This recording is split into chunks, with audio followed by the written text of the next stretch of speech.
Has the housing market flipped? Is it officially a buyer's market? That's what we're going to take a look at in this video. Right here, new home sales fall more than expected. Sales of new single-family homes in the United States dropped 10.5% from the previous month, from December to January. They wait until the end of February to give you January's data. They're going to wait until the end of March to give you February's data. That's how new home sales data works. Essentially, we see that this is the case nationwide and locally here in our Utah housing market. If we take a look at this right here, we have negative 6% under contracts compared to a year ago in February, and that number is continuing to rise.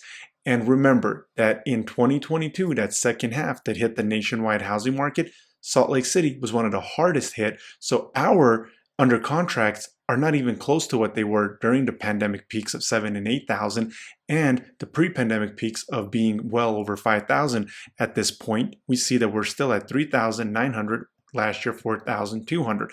And we see that this separation right here continues to grow from January and here towards the end of February. You see that those two lines, it continued dropping down to orange line last year, and here the blue line is continuing to go up. And I'm going to actually give you a breakdown of why that's happening and what's going on here. So make sure you stick to that, because I'm going to show you why the inventory is growing so much faster year over year and why that gap continues to get wider and wider. Now, before I do that, I want to show y'all this because I've been talking about this. Credit scores are plummeting for some student loan borrowers.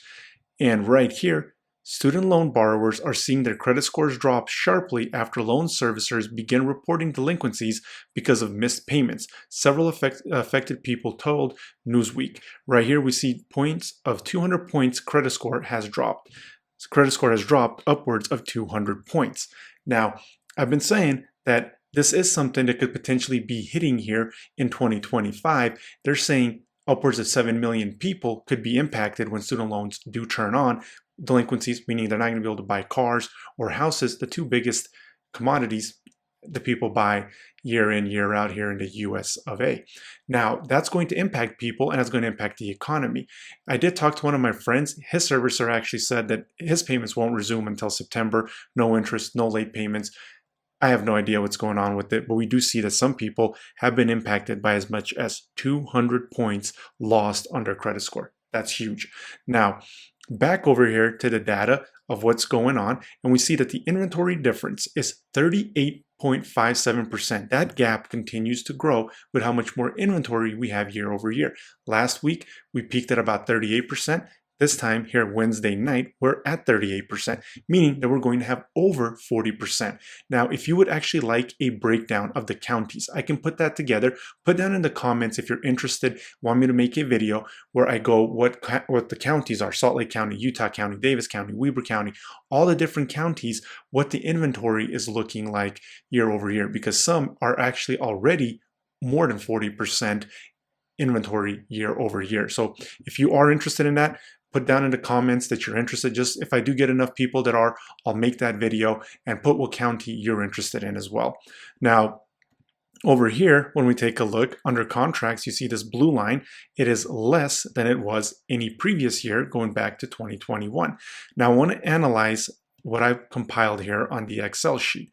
And if we take a look at sold data from 2024 to 2025 here, we see that in January, there was 2,310 sales a year ago in 2024. There was 2,166, which ended up being a negative amount of 144. We had January of 2025, 144 less sales than a year ago. At the same time, and I'm going to show you, as inventory is hitting at a higher pace. That's why that gap continues to grow, and the data is suggesting that it's probably going to continue separating itself from last year. Now, February, if we analyze that, we had 2,769 sales last year, and right now it is February 26th, so 2 more days left, and Thursday and Friday are going to have the most amount of closings, so we should see this jump up, but we see that 1,966, and let's just go ahead and round that up to 2,300, because there is going to be something that's going to come in. Let's even do 2,340. I think by Monday or Tuesday we'll kind of see that number updated. essentially, that is a negative 429 amount of homes that were sold in February of 2025 compared to a year ago in 2024. We're seeing that the under contracts are going down, solds are going down, inventory is going up, and then this right here is showing that inventory is hitting at a faster pace. Now, January of 2024 and January of 2025, we see that we had 682 more units hit the housing market in January 25 compared to January 24, and then you analyze that with less in sales, and now you see why that gap is getting bigger. Now, February is going to have a little bit less. Again, we're here towards the end of the week, so Thursday and Friday, we're going to continue seeing inventory increasing. This probably is going to end up being somewhere around, safe to say, probably 40 to 70. Essentially, that is a net gain of listings year over year of 400, while it's negative 400 in sales a year ago. That's a net gain of 800 in a month. So we're seeing that the net gain every single month with the amount of listings that are being sold and the amount of new listings that are hitting the housing market is potentially going to keep increasing itself. That's something that we're going to have to pay attention to, and it is flipping into a buyer's market. There's less showings. There's way more competition for sellers, less demand out there.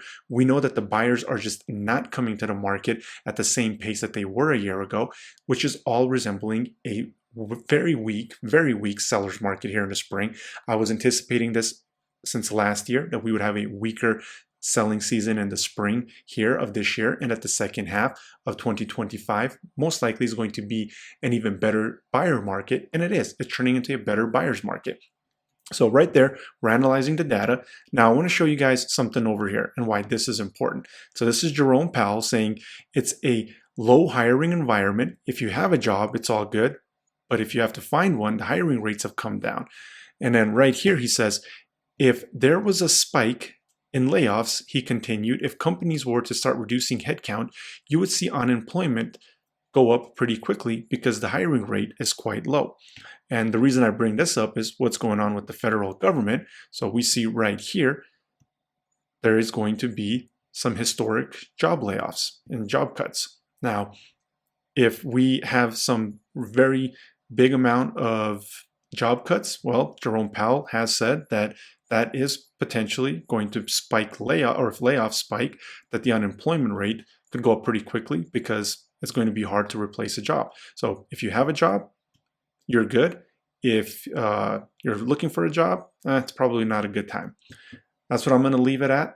You're seeing that the inventory is growing. You see why it's growing. Now, again, remember, comment down below if you are interested in seeing what the different counties are compared to the, compared to this over here. Let me pull that up real quick. So we see that we are negative 38.5%. We're going to most likely cross 40% by the time Friday comes for the entire MLS. If you're interested in certain counties, comment down there which county that you want that video, and I will make sure to make that probably next week or here in the next 10 days or so. That way you get that information. And remember, Thenko the Realtor has your back. When you do need a realtor in Utah, give me a call. My contact information is down below. Smash that like button and make sure you subscribe.